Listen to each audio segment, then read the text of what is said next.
Atheist Nomads episode 270, Humanist Chaplaincy in Australia with Justin Murray. The podcast you're about to listen to includes cursing and talking about hoo-haws. Please be advised.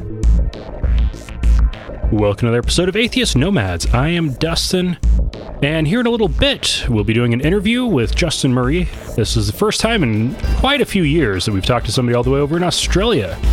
So, with no further ado, let's go ahead and jump right on into the interview. And joining us now is Justin Murray. He is an atheist who has applied to be a chaplain with the Australian Armed Forces. And since only Christians and Jews are allowed to be chaplains, he was rejected, as well as his application for an exemption to that requirement. So he has filed a complaint with the Australian Human Rights Commission and has a hearing coming up. Justin, welcome to Atheist Nomads. Thanks for having me on. So why do you want to be a chaplain with the military? Okay, so it's a bit of a long story. So they first came to my attention 18 months ago. I didn't know that they existed, so I was already working at that time as the chaplain, the humanist chaplain, I should say, at the Canberra Hospital. Okay. And it came to my attention that the military employed chaplains, so I thought, well, okay, this looks interesting. I'm already doing this for free as a volunteer, giving up about 80% of my weekends to do work at the hospital. So I thought, oh, well, if they were going to pay me to do it as a job, why not? I was also, at that time, I had worked for our federal public service for approximately, I'm permanently employed for 10 years, and I've been working for them as a contractor for around 14 years. Okay. So I was at a point where I wanted a change in my career, and I was looking around for options. I like what I do. I work in IT, but I thought, well, I'm really enjoying this chaplaincy role. Why don't I give the military a try? So now, I thought, well, with chaplaincy in the Australian military, since most of our listeners are in the U.S., how does that compare to the American chaplain corps?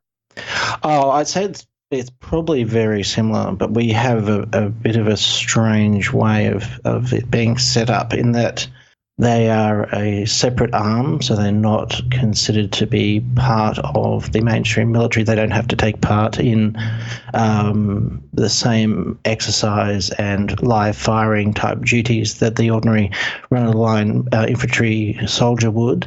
Mm-hmm. They're essentially there to provide pastoral care. The setup is that you have to join, you have to select one of the denominations that they have on their board, then apply to the board member, and then they will have a conversation with you, check your credentials, which includes being a certified minister within that denomination. They'll check that you've done chaplaincy training, pastoral care training, what additional training you may have done. Like in my case, I've done mental health first aid, and they'll do a bit of a doctrinal test with you in terms of do you meet the doctrine of that particular wisdom tradition, and then they'll recommend you for appointment. When a vacancy comes up, you are then assigned to a location anywhere within Australia, or could be on deployment overseas, where we have active duty in various theatres.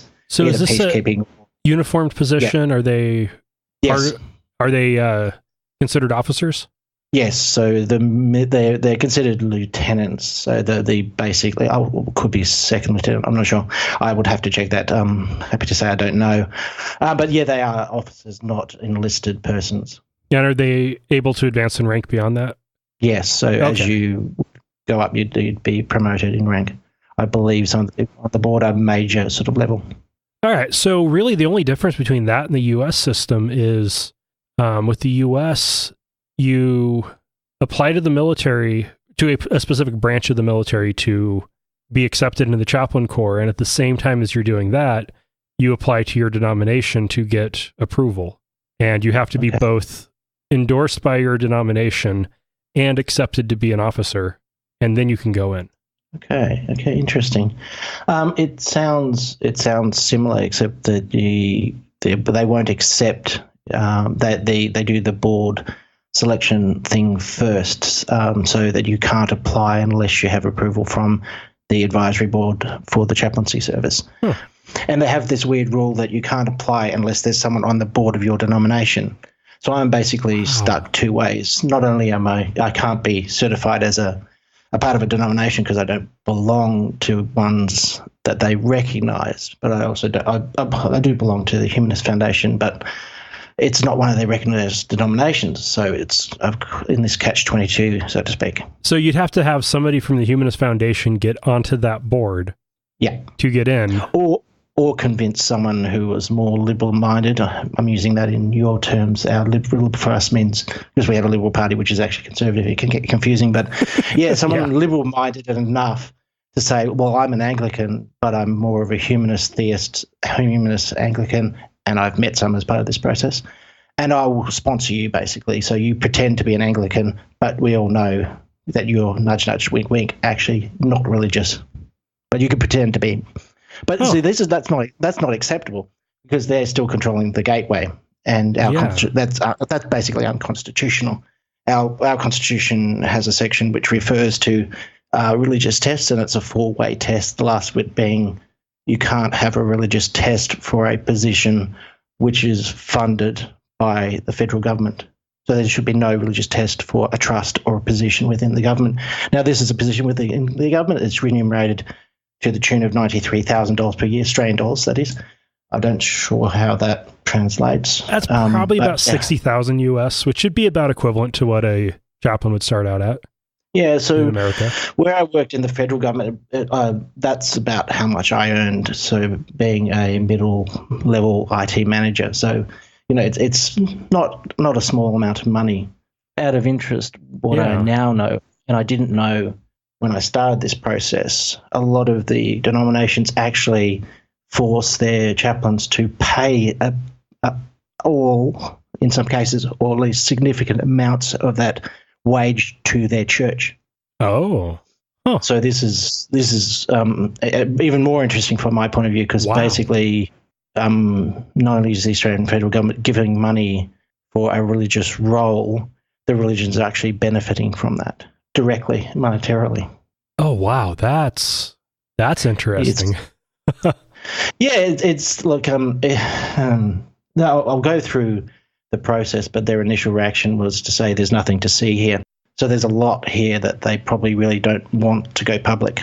I'm more interested than I was 18 months ago now in getting a reasonable answer. And honestly, I wouldn't be surprised if something similar happens in the U.S. My knowledge of that process is specific to the Adventist Church. So I didn't get a lot of details on what happens with other denominations, other than that it was generally considered that if you're not part of the right denomination, you're not going to get promoted. Oh, okay. Interesting. Yeah. Well, I can't even get in the door, so to speak. Right. So that's interesting. I believe there was a humanist chaplain who was rejected for applying for service in I think it was your army, the U.S. Army, recently, earlier this year. There's been a couple attempts in the last couple of years, and they're trying hard to get somebody in and keep having a hard time getting the military to accept the Humanist Society as a endorsing organization. Okay, that's interesting. From my point of view, humanism is a belief system. I don't have any evidence for any of the views that I hold on humanism. It's just a pragmatic approach to the fact that I was thrown into the world and I have no choice but now to interact with it. So I want to interact with it in a more positive way than maybe other people choose, and that's starting with a very simple proposition that I could do harm or I could try to do with things which are good, and why not choose the good over the harm? It's a very pragmatic position, but it is a belief system. None of that is backed by evidence. I could reason for why other people should do it, but if someone was to ask me what's your evidence for being a humanist, I would say there's not very much. I've seen that I can do good, and that's about it, really. Yeah, we've even had court rulings in the U.S. recently that have ruled that, at least as far as the U.S. federal prison system, humanism needs to be recognized on par with any religion and treated as a religion. Yeah, fair enough, yeah. They'll need to go a bit higher in the courts before that actually needs to be applied across the entire government, but at least for prisoners, it applies. Okay, well, that's that's curious. Then why would you apply it for one group of your population and not others? That seems very strange. Lower courts can't make overarching rulings here. And so of course. It needs to go higher up before it would be generally applicable. Okay, interesting. Okay, how did this whole application process work?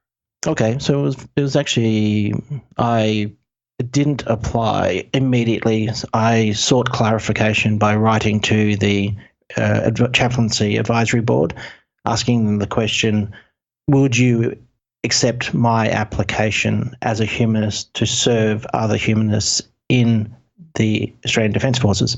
They wrote back with a no, we wouldn't accept your application and we wouldn't endorse you. Besides, there are no humanists here, so nothing to see. Wait, they're saying no humanists in the Australian military? Yeah, none at all. That was their initial position. I've now, of course, found that to be false because I've been in contact because of the I guess the media attention. There's been at least 3 people who have approached me, 2 who are chaplains currently and consider themselves to be humanists, and 1 who's just an ordinary serving soldier in the Australian Army. So there's been 3 people approach me and say, look, actually, I'm here. So we now know that's false. So. Wow. Now, I know with the efforts to get a humanist chaplain in the military in the U.S., there has been like the golden goose, so to say, would be an actively serving chaplain that just needs to change endorsers. Yeah. It sounds like you've got 2 of them. Well, I do, but you see, they would have to go back to the board and say, hey, board, I'm changing my allegiance. Can you endorse me as a humanist? And the board would say no, because there's no humanists on the board. So until you can't get in from the outside, and even if you're on the inside, you can't change allegiance because there's the process they've set up is, it's a catch-22 for those inside and outside until they decide that they want to allow someone on the board who's a humanist. No one can either move in the service or get into the service. Okay, so how do you get onto the board? The other board members have to approve your appointment. So they've said, you see the catch-22, it goes all the way down. It's catch-22 is all the way down. Yeah, so they have to decide whether they want someone on the board, and then if they decide that they no longer want them on the board, you're off the board. So this is what happened. There actually was a Muslim chaplain, imam, in the service, and he was the only one, but he had made application, and then they decided to put him on the board. So essentially he approved his own application. And then they decided they didn't want Islam on the board anymore, so they removed him, and then he was sacked because he's no longer approved. It's like, yeah, they have. Wait, what? They're holding all the keys and they guard all the gates. So it's a tricky situation. That system is just messed up. Yeah, absolutely. But yeah, currently there's no way around it essentially. But there is a practical workaround. I'll get to that when we talk about the case before the Human Rights Commission. So I asked the question, following on for that question of, can I apply? And them saying, no, there's no one here for you to serve. Then I followed up with, well, okay, my work at the Canberra Hospital includes talking to people who may be atheist, agnostic, humanist, skeptic, scientific skeptic, pagan, Pastafarian, spiritual but not religious, secular Buddhist, so I named all these categories and said, can you, I think it was about 17 categories, I named different, naming conventions for people who are not religious. And I asked, can you confirm that there's no one of any of these categories? And I included, just plain not religious or belonging to no religion, the none, so to speak. And can you confirm that you have none of these? Because I could serve, and I do serve, all of these classes of self-identified person at the hospital. That was ignored for 7 months. Finally, I got a letter which is sort of our parliamentary tradition. We actually, if people inquire to a minister of state, they physically write back and email back. But I got a letter from the Minister for Defence Personnel. Now, he said a number of interesting things in his letter, but the main thing that he said was that there are, within the ADF population, no surprise given we know younger people are less religious, than the older people in Australia from our census data. He said 53%, basically, that was the punchline. 53% of the ADF currently identify as no religion. So that's a number much bigger than zero. Yeah, obviously. that really is. But, then they went on to answer the follow-up question themselves, and they're saying, but we're fine as we are. Their needs can be serviced by the religious chaplains. So that was interesting. So then that's the trigger for me to then apply. So I applied to all three branches. We have 3, not 4 branches. So I applied to the Air Force, the Navy, and the Army to become a humanist chaplain. And I identified within my application that there was need, and that the appropriate minister recognised that there was a population for me to serve. Would you accept my application? And they came back with a blank no. We will not accept your application because you do not belong to one of the faith traditions on the board. We can't accept your application. So I went back with the next obvious question, which was, can you give me a waiver in this case? Can you remove that requirement to belong to a particular faith tradition? And they said no. And that's the trigger, because then they've said, yes, we do have a religious test for a publicly funded position. Mm-hmm. Yeah. So that's the trigger to for me to take. Well, that's the what would Andrew Torres say? The live case or controversy, live question or controversy that needs to be answered by the courts. So that's when you took it to the Human Rights Commission. Yeah. So then I had a case under our human rights law. Now, our Human Rights Act doesn't actually cover religion as a protected class or category. Really? How'd they miss that? It seems like an obvious one, but we are signatories to an International Labour Organization treaty that says that in the ILO treaty it says you can't discriminate on the basis of religion. So because we're signatory to that, our Fair Work Act then had to have a clause to say that if you are discriminated against on the basis of religion, and human rights religion takes atheism and agnosticism to be a religion for definitional purposes, because of that, then I have a case that the Defence Force have a case to answer to me as to why they will not employ me on the basis of no religion or having no religion. Wow. So it's a little bit messy, and they did miss that category, and I know why they would have missed it. Basically, here there's a lot of church-run schools, and they want to hire and fire on the basis of faith. Yeah, Australia seems to be this weird mix of classically liberal and classically conservative. Yeah. That most of the world just misses the conservative part. Yeah. Our current Prime Minister was actually, one of our former Prime Ministers was an atheist, but she was held, basically held hostage by the Australian Christian lobby. She signed an agreement with them not to do certain things that were basically religious discrimination in order to get their votes. So we have this weird mix that we rely a lot on common law, which comes out of, the UK and Great Britain. So that's our judicial system. But then the parliamentary system is also sort of similar to theirs, except that we have 2 houses, etc.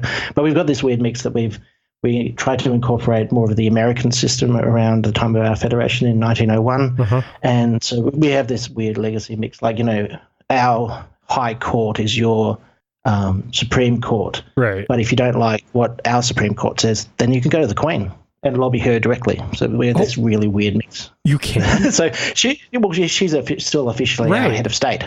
Because we're not a republic. And it is, the Royal Army and Royal Air Force. And yeah, exactly. So RAFF, Royal Australian Air Force, Royal Australian Army, Royal Australian Navy. I did the International Air Cadet Exchange, and there was Royal Australian Air Cadets there. Yeah, there you go. Yeah. So she's still officially our head of state. So we do have this really weird mix of things and arcane systems. Yeah. So our constitution says that if you get 2/3 of states in agreement with a proposition to change the constitution, as well as 2/3 of the population, then you can change our constitution. And that's the way it's done. But we've only ever had one successful proposal to change our constitution. That was to recognise Indigenous people as not being part of the fauna. That's how they were classed under the way Australia was was formed. That's kind of a rabbit hole. Oh, so wow. I just said that to say... Like, legally, they were classified as animals. Fauna. Yeah, fauna, exactly. So to be recognised as citizens, all human beings. So that's the only one that's ever been successful. I said that to say that we did have a constitutional referendum on becoming a republic, which failed miserably. It didn't get anywhere close to 2/3 of states or 2/3 of people. That's because it was the Prime Minister at the time was a monarchist and a really right-wing conservative. So he basically got to write the question, and the question was, do you want to stay as we are, or do you want to move to a system where the Prime Minister appoints a president? And Australians were like, we don't trust politicians, so we're not going to trust you with anything. If it had it been by popular vote, it likely would have succeeded, but it was basically poisoned that. So that's okay. One weird little rabbit hole I do have to go back to is the whole common law thing. Yeah. You have English common law, and most of the U.S. does as well. Idaho does not. Prior to officially denouncing common law, Idaho followed Spanish common law. Oh, wow. Okay, that's very interesting. Not because we were ever under Spanish rule in this area, but because Idaho was split off from Washington Territory, and when Washington Territory split off from Oregon, when Oregon became a state, the people in Washington hated Oregon so much they didn't want to copy Oregon law, so they instead copied California law. Oh, okay. That's the connection. Since California was the next most recent state, and California followed Spanish common law because it had been a part of Mexico. That makes complete sense. Yeah, of course. Really bizarre and crazy, and still not as bad as Australia having this weird mix of American federalism with the Queen. Yeah, it is a rather bizarre thing. I mean, odds on it will change at some point, but our current government is pretty much held hostage by the religious right in Australia. So our current Prime Minister is, Pentecostal, and he has certain views on things. So it's not going to change anytime soon until we get the left wing, our Labor Party, possibly in power. But that's really tricky because the current leader of the Labor Party is, for whatever reason, not popular. Probably because he's a former union boss. He's not very popular with the general Australian public. I worked for him when I worked for a health and safety part of the Australian government, and he's a very nice man. And just another rabbit hole. He actually was the only minister that I worked for in my time in the Australian government who showed a personal interest in the area in which we worked, and he used to get one-page briefings on every workplace fatality, and he would call up the family and talk to them. So I've got a lot of time for him, but the general public don't, just because he's a former union leader. Huh. But anyway, that's another rabbit hole. So we've got this weird government set up, but we do have that really federalist approach of saying, you can't have religious tests for any Australian government post. You can't make any laws about it. So you filed this complaint. Yeah, so I filed the complaint, and it was accepted. So accepted by the Human Rights Commission as a breach of the Human Rights Act in relation to the Fair Work Act and the ILO stuff. And so they've assigned a mediator. So the first path would be to mediate. So the mediator writes to the Australian Defence Force and says, we've had this complaint, we've accepted your complaint. What are you going to do about it? Please respond. And then they have various options that they can respond with. They're given a month to do that. If they don't respond with an offer of employment, we then go to face-to-face mediation, and then we try to hash out a result. So we'll see how that goes. My personal hope is that they will. Look, there are two options, basically. They can say, yes, we will accept your application. Yes, we will waive the requirement to be recognised by the board. Or someone on the board will say, yes, I'll nominally recognise him and get him on the job and working. And that would be a great outcome, because then that would open the door for the other denominations which are not on the board. So not just humanists, but, Satanists, pagans, Muslims, again, they will be able to actually apply. I'll take my allies where I find them. Well, and probably a large number of Christian denominations that don't have representation. So currently, I didn't run through it, but it's basically the only options are Jewish, Catholic, Evangelical, Pentecostal, Baptist, Seventh-day Adventist. So that leaves out a lot of denominations. Yeah, that really does. No, possibly thousands. What the Christianity is a broad umbrella term for a whole lot of very different groups. Yeah, so that would be the best outcome. I'm hoping that's what they will go with. Both my parents worked for defence, so I know that the department generally is not a open-minded, forward-looking, flexible organisation. So I doubt that will be the outcome. That would be the reasonable one. Hopefully their lawyers will say, if we don't do this, we're really making a big rod for our own back. But odds on they'll say no. And if they say no, then we have to go down I have to go down the legal path.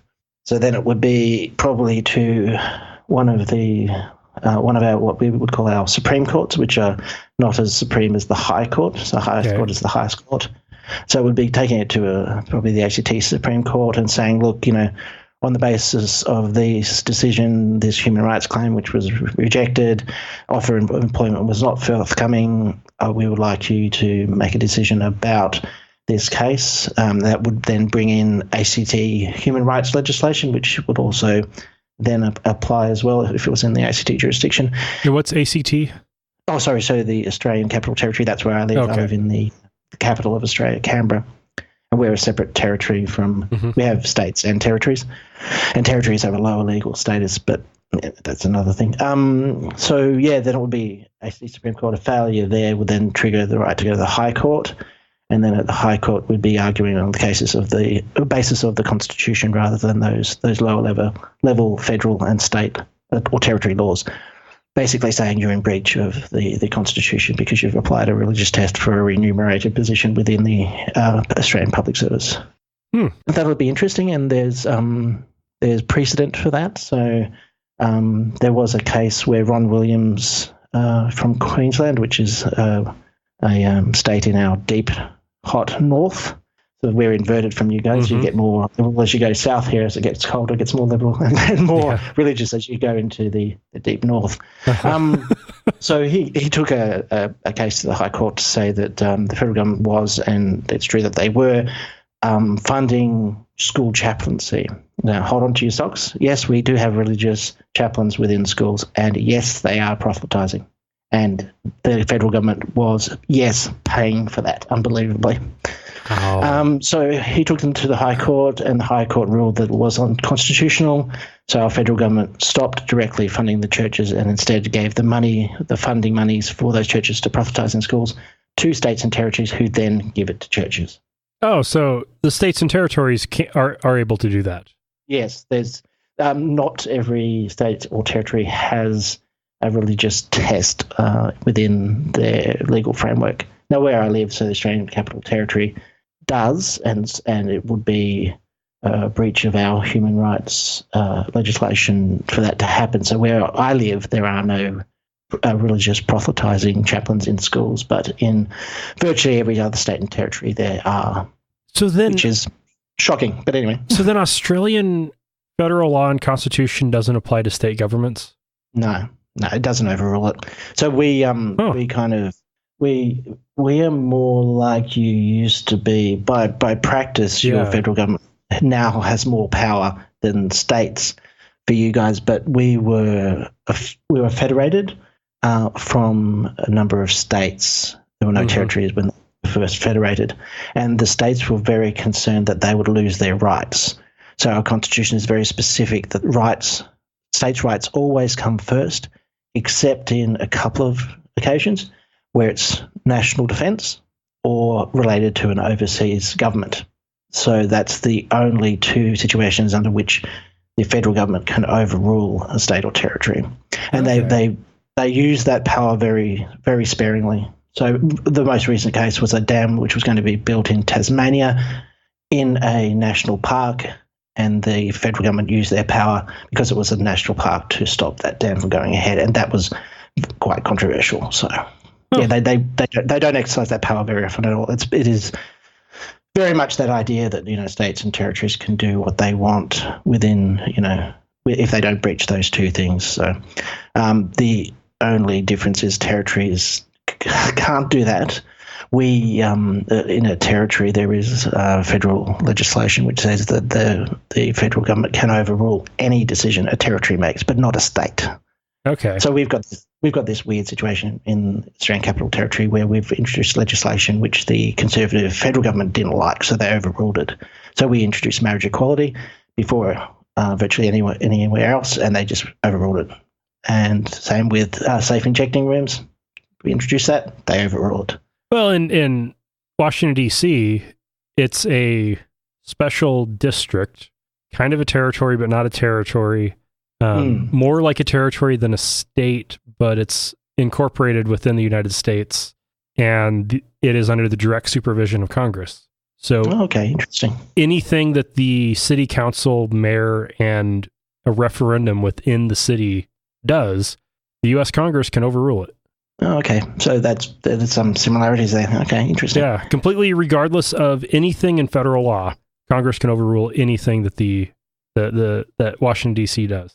Yeah, well, that's exactly the same then. So we they don't have to have a trigger or a reason. They can just go, don't like, overrule, get rid of. Yeah.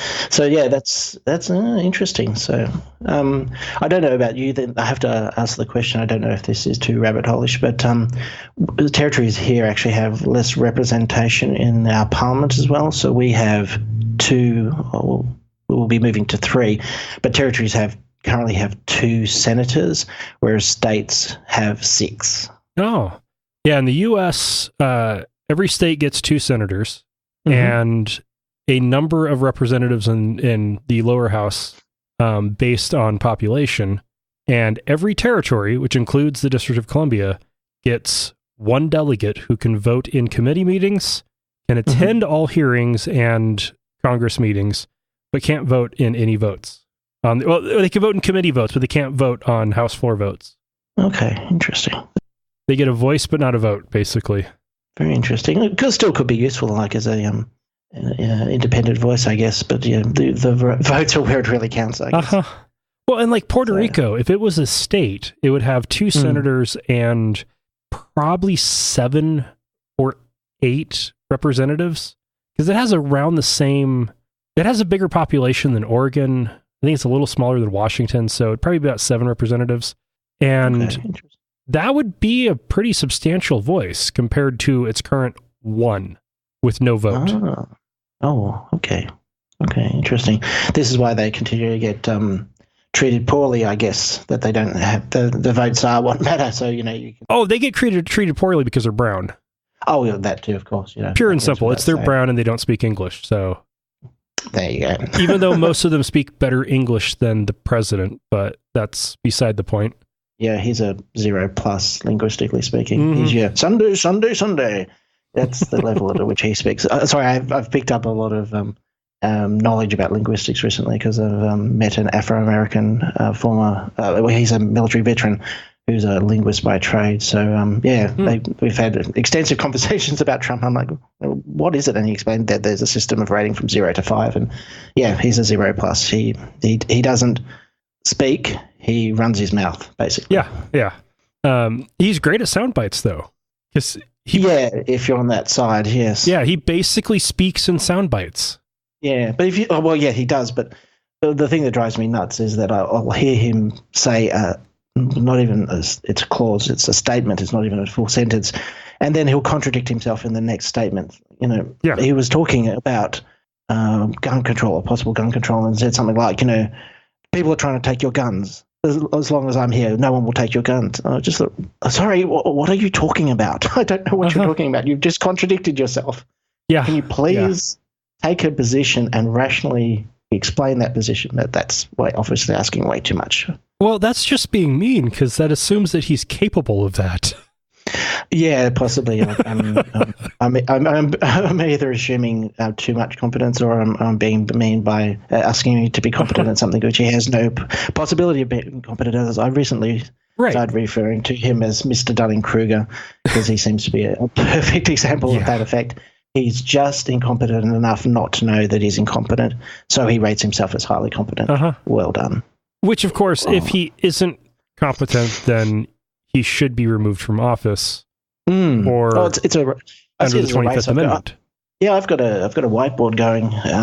What will it be? Will it be 25th Amendment? Will it be campaign contribution violations? Will it be the emoluments clause? It seems to be neck and neck, and one will get ahead, and then another one will shoot up, and other evidence will arise saying, we'll see, something will happen, I guess. Well, 25th Amendment it's never been tried, and it is a very high bar to cross because it requires a majority of the cabinet and a 2/3 vote in both houses if he objects, which he would, obviously. And to get him impeached and convicted only requires a simple majority in the House and a 2/3 majority in the Senate. So that is a lower bar to cross. Except he is Mr. Dunning-Kruger. I can't believe that he actually boasts about, being in breach of the emoluments clause. It's like, I'm making money from this. You're not allowed to, dude. That's in your constitution. Are you that stupid that you really don't understand that? Apparently. Oh, sorry, I take that back. He's not stupid. He seems to have a lot of street smarts. He's that willfully ignorant and cares that little that he will boast about breaking the law. It seems to be. I think it'd be more likely that the military would take him out than the 25th Amendment. Oh, yeah. And that's not likely. Came to that. No, that's very unlikely. Yeah. Absolutely. All right, so we've gone down a bit of a rabbit hole. I guess you can edit that out. Do we want to go back to No, the rabbit hole's the rabbit hole's just fine. You're doing chaplaincy now. Yes, how did you get? Okay, so what is it you're doing, and how did you get started? That's a very good question. So now Australia doesn't have any system whereby we can become a national system whereby humanist chaplains can become accredited. I was lucky enough to meet Charles Foley, who's the emeritus humanist chaplain from Canberra Hospital. Now he became a humanist and became accredited in the US by the American Humanist Association. So he actually holds accreditation, which is akin to the kind of accreditation you would need for ordination under a particular wisdom tradition or religious tradition. So he pretty much walked straight into the job as humanist chaplain at Canberra Hospital. He was there for 19 years, so he only recently retired from that role. In between that, Lyndon moved into the role briefly for about a year, and I came to know Charles and I came to know Lyndon through working on the board of the Australian Capital Territory Humanist Society, and they talked about the role, and it was something that seemed to have an affinity with the kind of things that I've been wanting to do since I was a child. I was a kid, and it's probably not uncommon in the Catholic Church because that's where I grew up, for the children to want to be part of the ministry. I wanted to be a priest when I was a child. Mistakenly believed that religion was about morality and that priests were the ultimate authority in the church, therefore they're the ultimate authority in morality. We've just had a royal commission which proved me extremely wrong on that point. Catholic priests not very nice people. Well, certainly a number of them were not very nice people for a very long time, and the Catholic Church was complicit in covering that up in Australia. And around the world. Yeah, I had this misguided idea. But anyway, that idea had not changed since I was a child. I wanted to be a part of the world and to leave the place better than I found it, basically. So I'm meeting Charles and Lyndon, and they said, we have this role available. Lyndon's currently doing it, but he would like to step back from it. He would prefer to be a chaplain at one of our universities here in Canberra. And so I contacted the pastoral care service at the Canberra Hospital and said, had a conversation with the manager, Neil, there, who's a secular but religious person. So it was a productive, non-confrontational conversation. He was very open to the idea of humanist chaplains, and I'll get to why. It's basically a data problem and a coverage problem for them. And he said, well, come along, we'll do training. We'll do a compressed version of the pastoral care training, which will give you access to the hospital. And I said, fantastic. I've also done mental health first aid. He said, that's good, because a lot of the people that he gets in don't even have that. They only do the CPE, and they're sort of really lacking in the sort of non-judgmental listening skills that mental health first aid training gives you. I did that, and I started working basically as the Humanist chaplain with Charles and Lyndon as mentors about, how to best go about applying my humanist values in pastoral care work. So that's it. I've been there for 2 years. Since then, Lyndon has moved on to be the Humanist chaplain at the University of Canberra, and I've applied and been made the Humanist chaplain at the Australian National University. So we have 4 universities here in Canberra. Oh, nice. Yeah, so we've got coverage at 2 of the 4 universities, and at the Canberra Hospital, we're working on getting someone into the door at the other major hospital here, which is a nominally Catholic hospital, but they have private and public wards. So they have to, the public wards are government funded, so they have to meet government requirements for employment and whatnot. So they technically have no reason to refuse to allow a humanist chaplain. We're currently playing around the edges about what does it mean to have the right level of insurance, and they've set the level very high.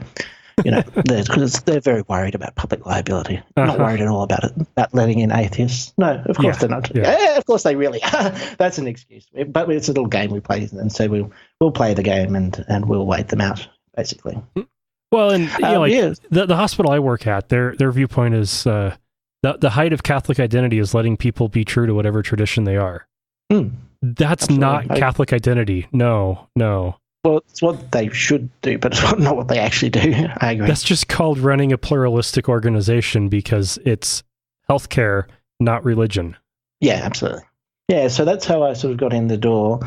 But it's been interesting working there because there's a lot of assumption about that if you don't have or don't belong to or identify as being part of a religion, that you in some way don't have access to chaplaincy and pastoral care. I run into that a lot at the hospital, like, oh, there's one for us too, is there? And my answer is yes, and we've been here for 25 years, actually. Wow. So I wonder how good we have been at advertising our services. So a lot of my role is visiting people and saying, hi, look, I'm here. And, oh, yes, no, I do exist. Well done.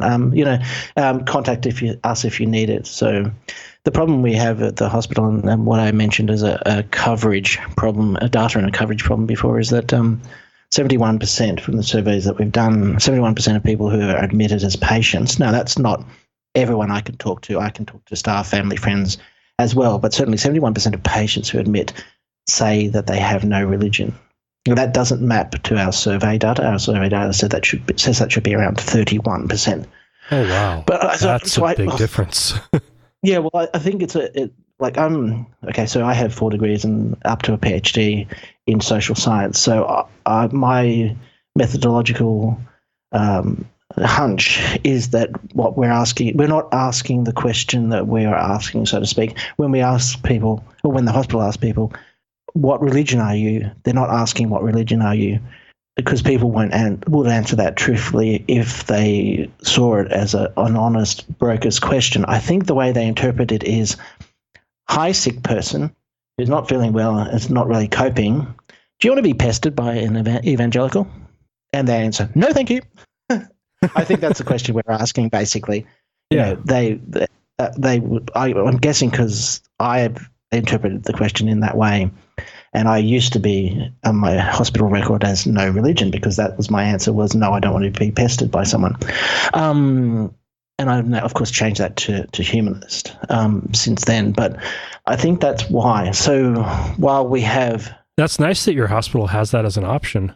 Oh, yeah. We let people idea. It's basically a free answer, a free response category. So, which leads to some bizarre problems, which I'll get to later. But yeah, you can. It's a free answer, so you can say skeptic, Pastafarian, spiritual, not religious, whatever you want, atheist, agnostic, Satanist, pagan, whatever. And I have talked to a number of those here, which is interesting.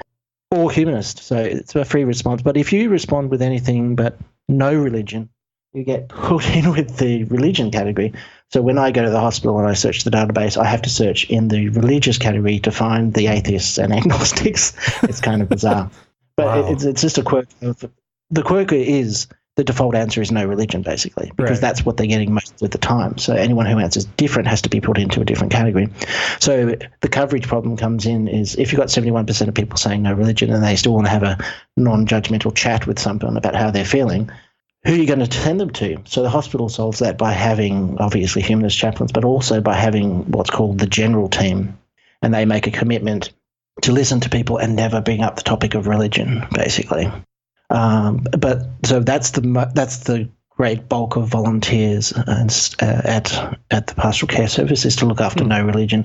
So where I come in is I tend to focus on those who answer differently, but answer as one of those categories which identifies as being, no religion, but specifically something not just general no religion. Right. As I said, yeah. So that's where I come in. So, and that's why, again, the head of the service, Neil, is very happy to have me there and other people from the Humanist Society there, because we're covering the majority of people who the service has to interact with, basically. My default assumption with no religion getting put down is that's a free invitation for proselytizing. Oh, okay. Okay, so anecdote-wise, that's interesting, because that's what some volunteers that I did my CPE training with, pastoral care training with, assumed. And Neil, as I said, he's dedicated as a secularist to not allowing proselytizing through his service. He actually, at this very start, said, we'll introduce our names, blah, blah, blah, and then I have a question for you. I thought, okay, so we did the intros, and then he asked his question which was, who is here to proselytize? And two people put up their hands, and he said, come outside. He had a chat with them. We never saw them again. Nice. Yeah, so he takes, I guess, his role. He's a Uniting Church minister. He takes his role as manager and very seriously, and doesn't want to have any reputational damage to it by having people going around, trying to convert people in the hospital. It's not appropriate, and it's just not the right place for it. Yeah. So he's very happy to have us here, and very happy not to have people proselytizing there. So it's a very comfortable role, I guess. Yeah. I did a class on chaplaincy in college. I was theology major, advanced to ministerial candidacy, and the class was actually at the hospital, and we had to do rounds every week, and there was only two of us in the class, so two students, one professor, and we had to be on call for one weekend during the quarter, and it was tough. There were challenging moments, there were rewarding moments, but there was never proselytizing. It was walk in and be friendly and ask questions. And if somebody wants to pray with them. If they don't. Interesting. I've had only one occasion of praying with someone, and he had marked agnostic on his form, but he was within the mental health unit, so he obviously wasn't as cognizant of what was going on as someone who wasn't in that unit might be. So he had put down agnostic, but when I went to visit with him, he identified as religious, and he asked to pray. And I was quite happy to do that, because the words mean nothing to me. I might as well be talking to the sky, but they mean something to him. They give him comfort, and they give him hope and meaning. And that's my job. I see my role as a humanist chaplain as being someone there to help people to hold hope and for them to add and keep meaning in their lives. So if that's what he wants to do, I'm more than happy to do it. Yeah. Have you had anybody you've gone to talk to that's just flat out refused? Yes. Personal motto is, I'm still learning. And so I look back sometimes on when I first went into the role, and I was not only a little bit too gung-ho, I was not aware of what my presence meant. So when I first started talking to people in the hospital, I would go up and introduce myself as being part of the chaplaincy service. And the people who I had found in the database as being atheists would say, don't want to talk to you, go away. That's a weird reaction. I said I'm the humanist chaplain. Don't they understand what that means? And no, they don't. They didn't know. So they assumed I was religious when I knew that they were non-religious. So the most pushback I got early on was from people who were atheists and didn't understand that I wasn't there as a religious person, and that the hospital completely accepts humanists and people of no religion, and on both sides as people and as patients, but also as staff, essentially. So I learned that lesson, and now if I go to see a person, I'll say, "Hi, my name is Justin. I'm the Humanist chaplain." What that means is I'm actually an atheist, but I believe in you.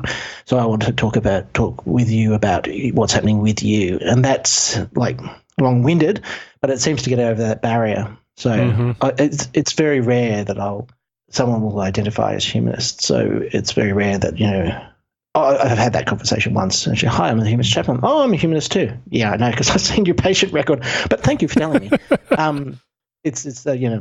It's interesting. So look, I've learned a lot, and I've learned to adapt my approach to be as gentle as possible, and to assume that people know nothing and maybe assume the worst when they hear words like spiritual, chaplain, pastoral care. So yeah, it's okay. It's definitely a learning experience that and I enjoy the role a lot. So all right, and how is CPE as an atheist? Because the person who did it with me is a dedicated secularist, it was no different from mental health first aid, to be honest. It was all the same thing. Yeah, all the same techniques. So yeah, it's the CPE that I did essentially is the mental health first aid bits with all the theology stripped out. Oh, so nice. So I don't it's tricky. I say that I have CPE, but I have a very limited form of CPE. If I was to do the full CPE, that's 3 months study and about $4,000 to do. So I don't think I'll be doing that anytime soon. Yeah. And for listeners who don't know, CPE is clinical pastoral education. Oh yes, sorry. Yes, that's probably important to mention. Yeah, so you did that? No, it seems like I did an undergraduate class that was modeled after CPE but wasn't. Okay. Can I ask you a quick question? Were you a believer when you went in to do your theology degree? Yes, I was.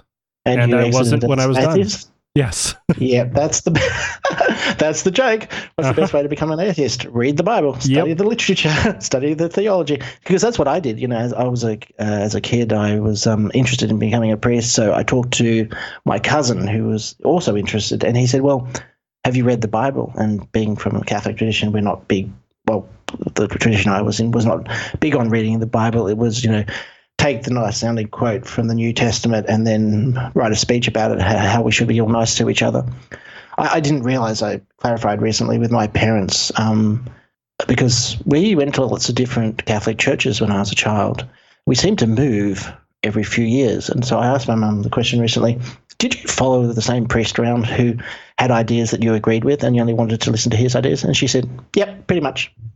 So I had a very narrow introduction to what the Catholic Church was about, and it was a very left-wing, almost socialist, to use that dirty word. No, we've turned off some of your listeners. Sorry about that. Not many. Very left-wing interpretation. So it was, cherry-pick the nice bit of the New Testament and then write a speech about it, about how we should all be nice, and then go and actually be nice in the world. So I didn't realize that there were right-wing parts of the Catholic Church and very regressive parts until a few years ago when I met that cousin again, and he's now a priest and he's in the Latin Mass part of the Catholic Church. Oh, it's a whole lot of crazy going on there, in my opinion. So Australia has both socialist and very, very hardcore capitalist Catholics as well. Absolutely, yeah, and not much middle ground between them. Oh, the right wingers are generally tolerated and left to do their own thing. Yeah, okay. So, yeah. So yeah, that's very interesting. So I actually met my cousin again I was writing a series of articles, doing a bit of a hem and meta, letting people tell me what churches I should go to, and then going there, attending their services, asking questions, and then writing articles for the Australian Atheist Foundation's Atheist magazine.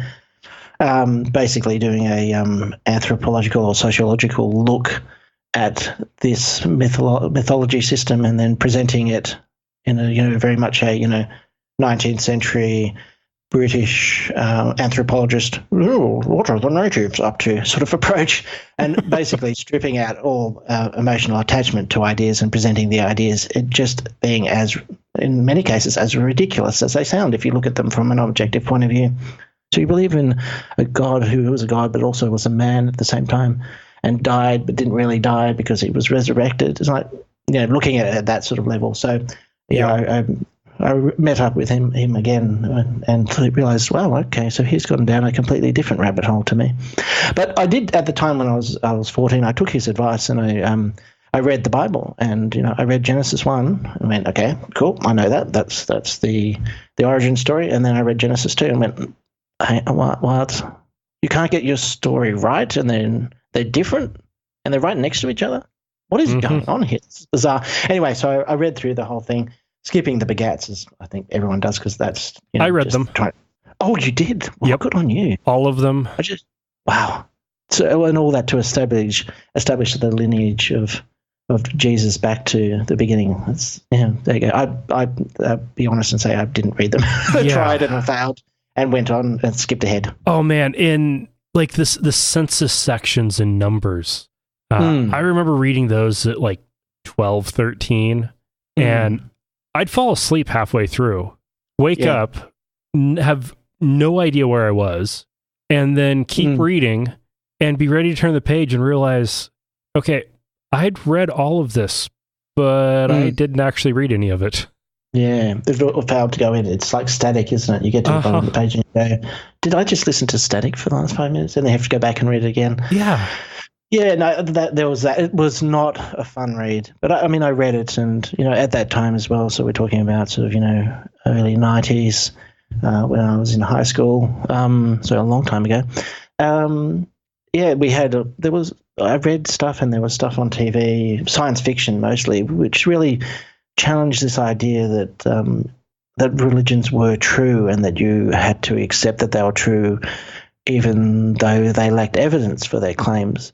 I distinctly remember Hitchhiker's Guide to the Galaxy. Then there's a section where they talk about the best-selling books being another 15 areas where God was wrong. And I thought, well, can I actually challenge these ideas? Are these open for debate? Because I didn't think they were before.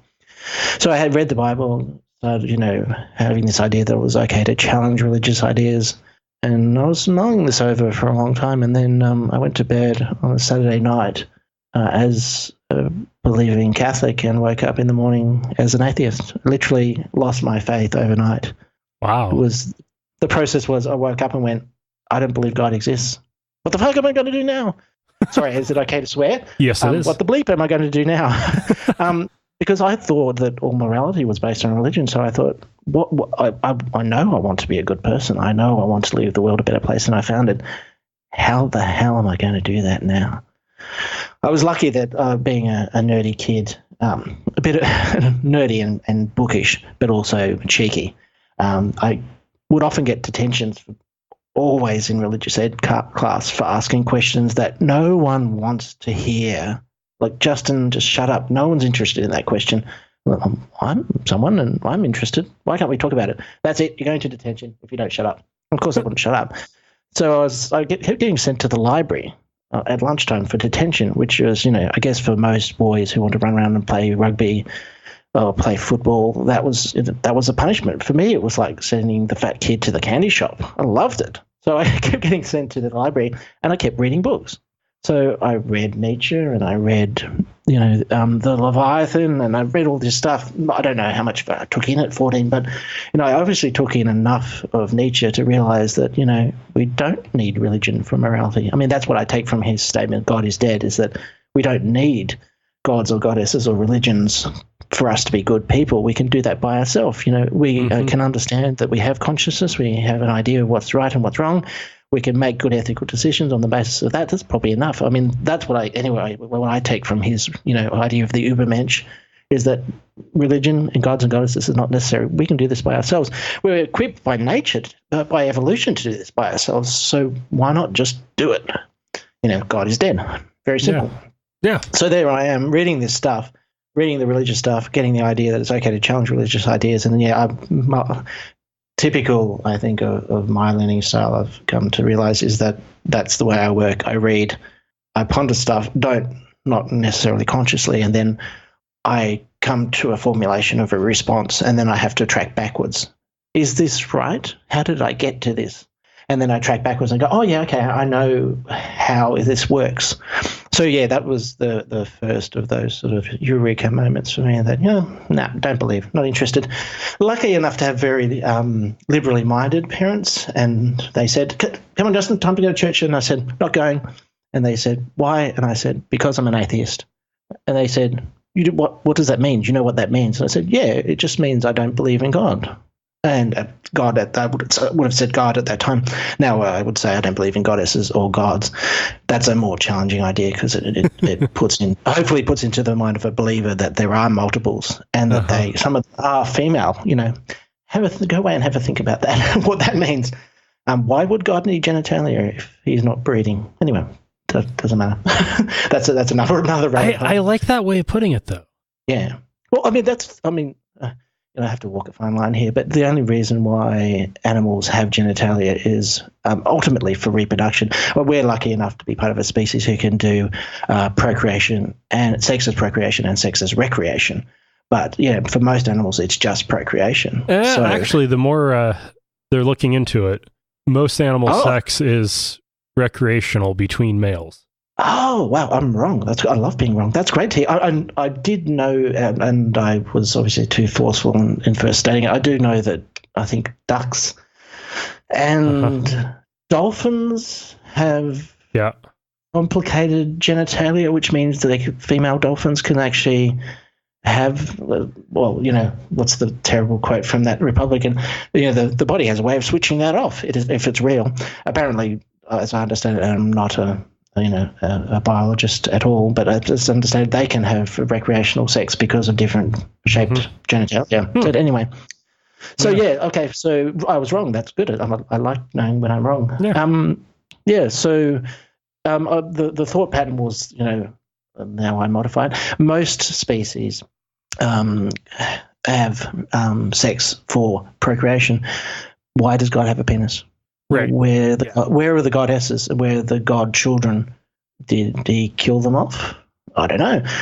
Certainly, and then of course I read in the Bible about the same time that that phrase in I'm trying to pull it out of my head, but anyway, it doesn't matter. You might know that phrase where it says Yahweh is the best of all the gods, and I'm like, it's in your book that there are multiples.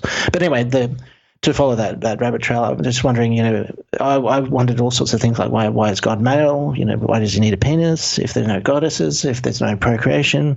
What's happening here? Is this just basically sexism? We make gods in our image, and therefore the people making the gods were men, therefore they made their god a man. Makes sense. Seems to make more sense than the other way around. If you read the Old Testament, pre-Babylonian exile texts, so like Kings, for example, there are multiple gods, and the God of the Jews is just one of the gods. He's just their God.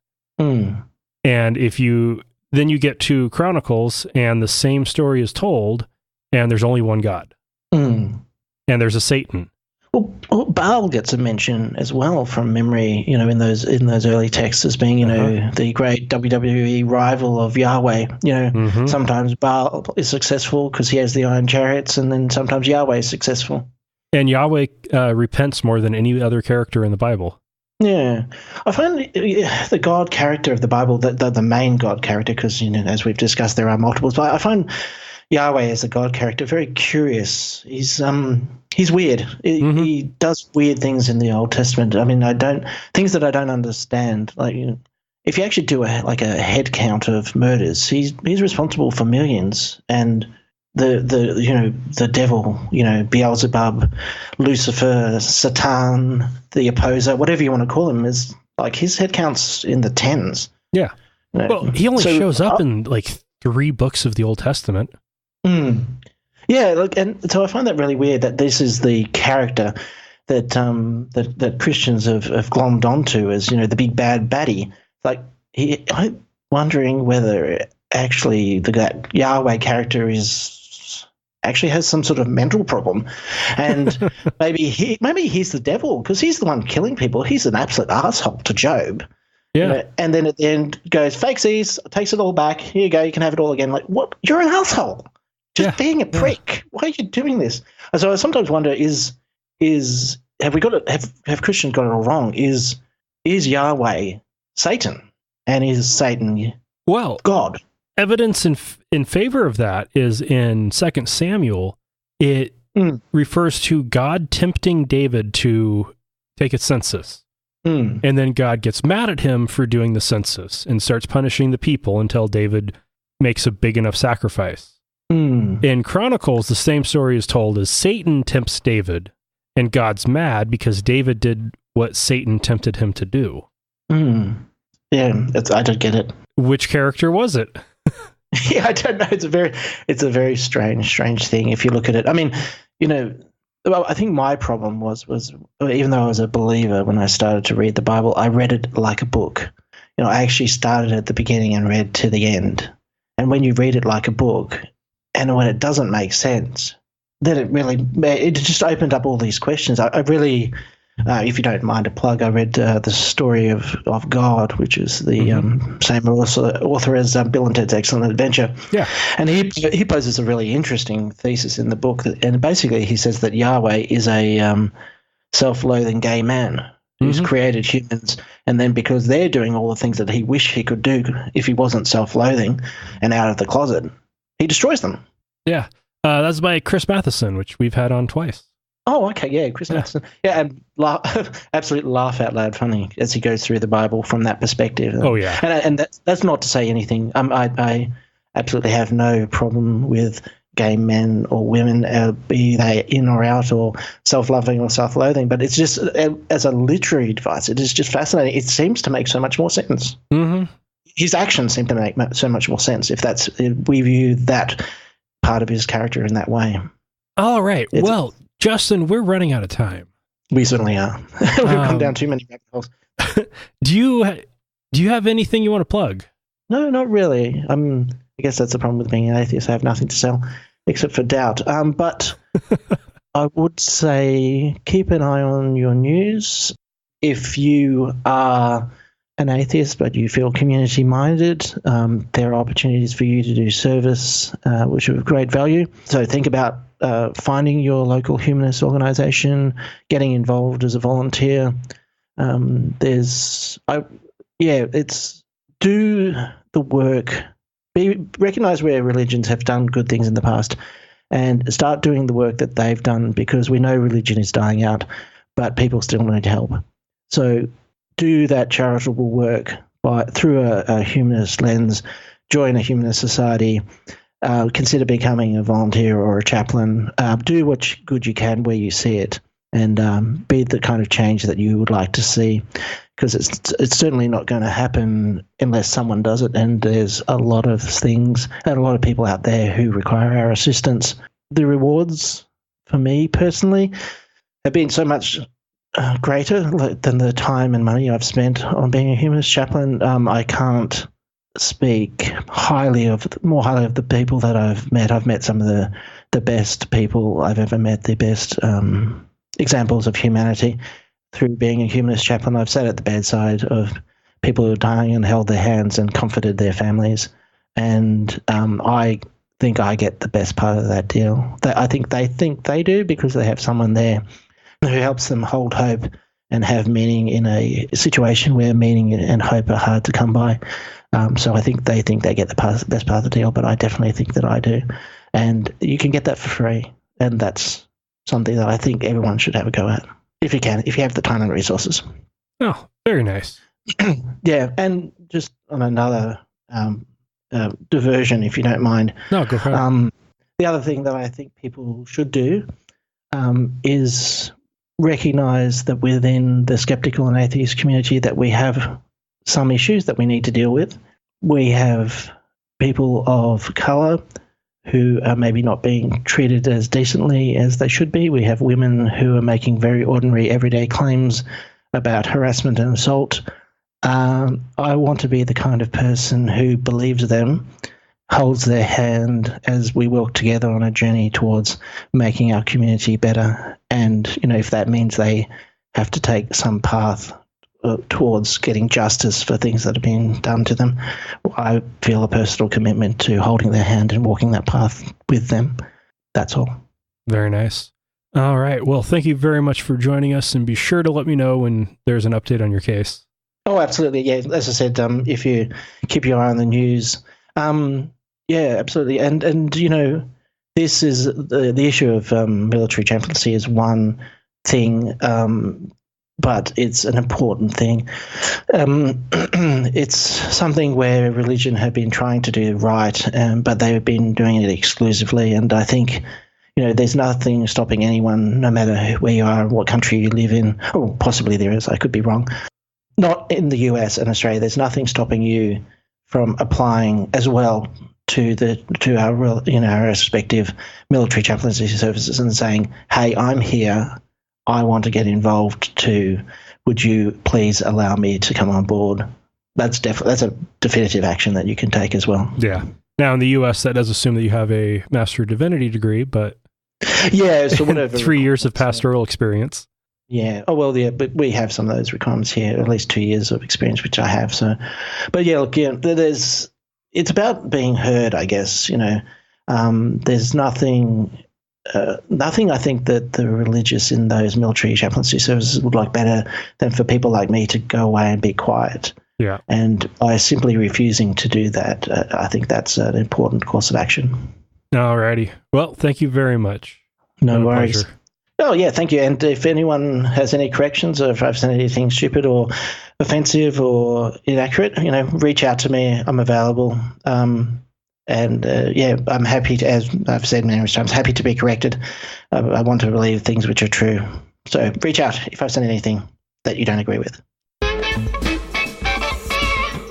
Well, I hope you enjoyed the interview, but it's time to thank our new supporters. And upgrading as well. So we got Adam G as a new patron, and SoJo has upgraded his or her patronage. I'm not sure which it is. We also got a donation from Fred M. So Adam, SoJo, and Fred, thank you all very much for your support. It is greatly appreciated. But Fred's donation has inspired a fundraising campaign that I would like to launch. So the goal is to upgrade mics 2 and 3. These are the mics that Lauren and guests use, and I would like to upgrade them to large diaphragm mics more in line with mine. These mics that I'm looking at are the PR40 and the RE320. They each run about $300, and by the time we get windscreens for them, upgrade Lauren's mic stand, and pay sales tax, we'll be up to about $700 total.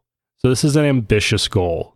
Any and all donations and new patronage is greatly appreciated, and it will help make these upgrades happen. So feel free to kick in. Anyway, that's it for this week.